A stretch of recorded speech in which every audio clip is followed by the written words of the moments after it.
Merry Christmas, Happy Hanukkah, and have a great Festivus for the rest of us. Whatever you celebrate, or even if you don't, I hope you have a great rest of your year as we move into 2019, and let's try to make it a little less dumpster fiery than 2018. Anyhow, because it's such a festive time of year, and most of the human race is kind of celebrating stuff right now, why not cover clearly the most festive Necromorph who really gets you in the season, the Snow Beast from Dead Space 3. The Snow Beast is a dastardly animal that seems to almost toy with Isaac for much of the storyline after landing on Tal Volantis. Choosing hit and run tactics at first would only stick close by, possibly observing Isaac for a later attack. As the story continued, the Snow Beast would get much more aggressive until finally outright confrontation was unavoidable. Multiple times, in fact. This particular Necromorph displayed a much greater intelligence than most of your standard Necromorphs on the planet and almost a sense of free will. And by judging what we know about the possibility of the marker to allow certain amounts of higher thought, it is entirely possible that this creature actually is mentally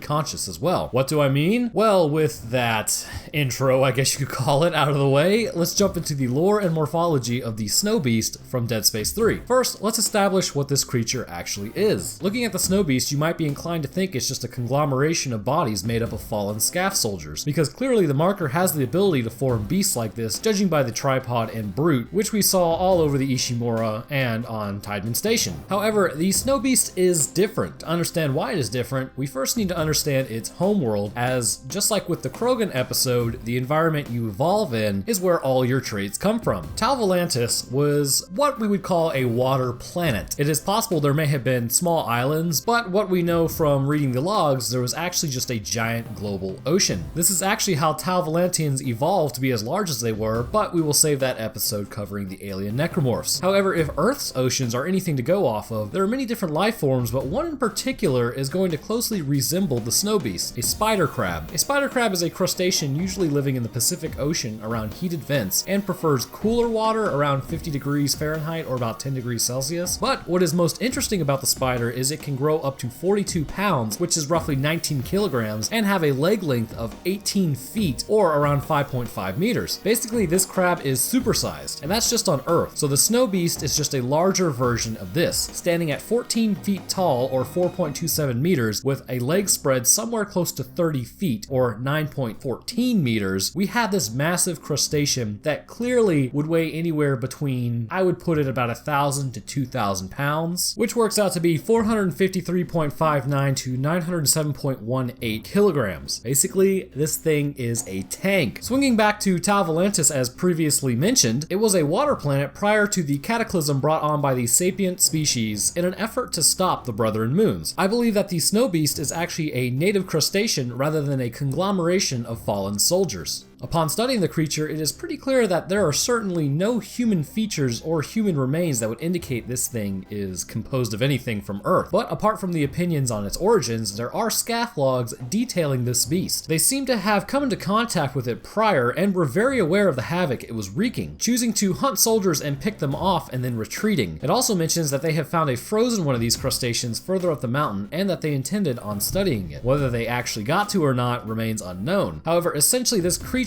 is more than likely just a supersized version of its original form prior to the marker infestation, but what gave it a competitive edge concerning keeping its form is that crustaceans are both land and water dwelling. We've probably all more than likely been to the beach and seen crabs run across the sand and then quickly jump into water and become successful swimmers. Same idea with the Snow Beast, a creature that was successful in water and, after the firing of the weapon, was successful in frozen wastes. So now that we have pegged this creature as a native Tal Volantian, the biology gets a little interesting, as humanity currently has no need to study xenobiology, so I'll be comparing it to that of the spider crab throughout due to its similarities. But really, I'm just gonna say it now, it looks like a giant spider crab. The Snow Beast is massive, larger than a brute and a few feet taller than a tripod. This creature is exceedingly powerful and dangerous to boot, many times completely destroying metallic structures. This is saying a few things about it. First, the creature quite evidently has some sort of exoskeleton. This exoskeleton would need to be quite strong, as the odds are the ancient oceans of Tau Volantis were quite deep, considering the whole planet was covered with it, and is now covered with a thick layer of ice miles deep. This exoskeleton has transferred over to now providing protection from weapons used by humans. The only real weak points that exist are the glowing tentacles that come out of the top of the head and the mouth. These tentacles sport the standard yellow glowing orbs, and these tentacles are more than likely not a natural formation, as they must breach the exoskeleton of the crustacean, so it can be assumed that it was made from some sort of muscle or internal organs of the crab. The snow beast appears to be somewhat quadrupedal, however the 4 main legs are massive. This is where clearly the creature is an arthropod due to its exoskeleton and jointed legs. These legs are covered in many blunt protrusions made from the exoskeleton that help crack into the ice so that it can climb up,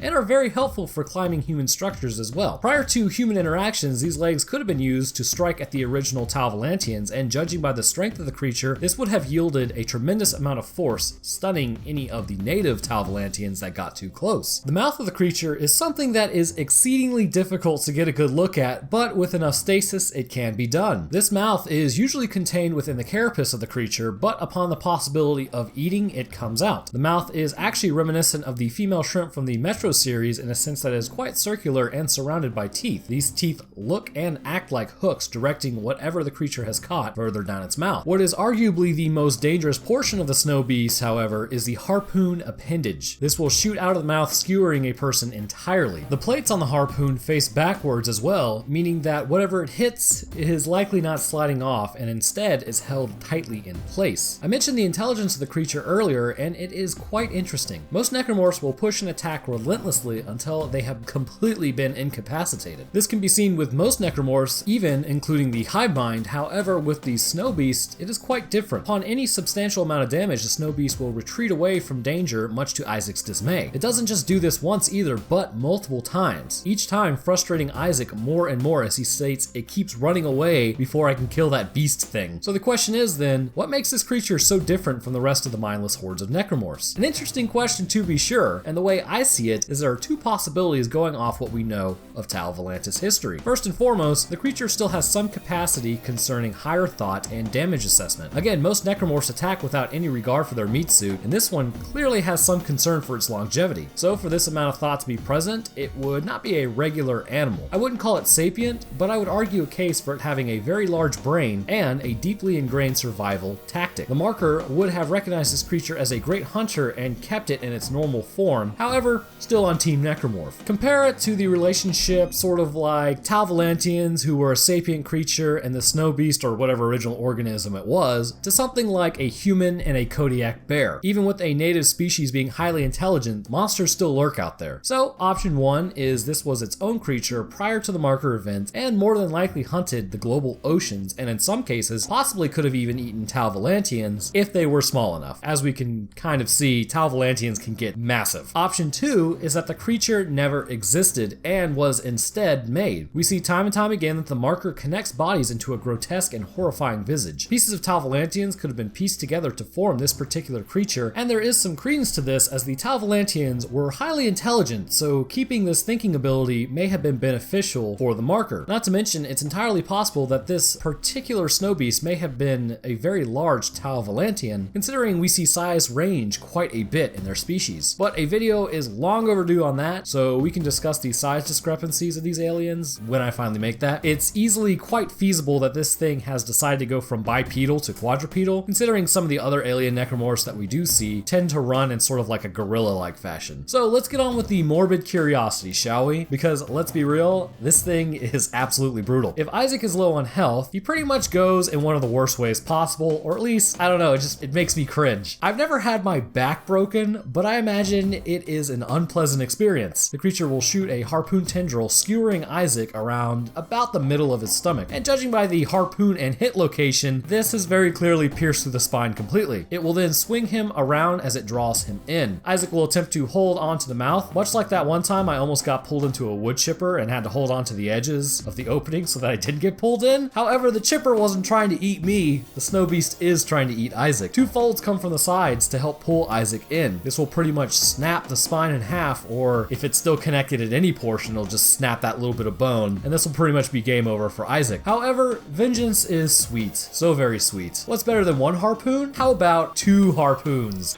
We're whalers on the moon. We carry a harpoon. But there ain't no whale, so we tell tall tales and sing our whaling tune. When taking down the snow beast, the harpoons will pierce the exoskeleton in 2 areas. Ironically, this will game end the snow beast in a similar fashion that it does to you. The harpoons will pull the snow beast apart, severing it around its midsection, so also snapping, I guess you could say, its non-existent spine, as I don't think this thing has an actual endoskeleton. But the moral of the story is, as stated previously, vengeance is sweet. Overall, the snow beast is an apex predator that is covered in jagged protrusions all over the exoskeleton, is exceedingly strong, and very dangerous even to a military. The snow beast lurks, hunts, and is also a master of harassing Isaac for a large portion of the game, and is terrifying on more difficult modes as it won't freaking die. But I want to thank you guys for watching. If you enjoyed it, then please give it a like, and if you are new, why not sub? We are so close to 100k. It is absolutely crazy to me.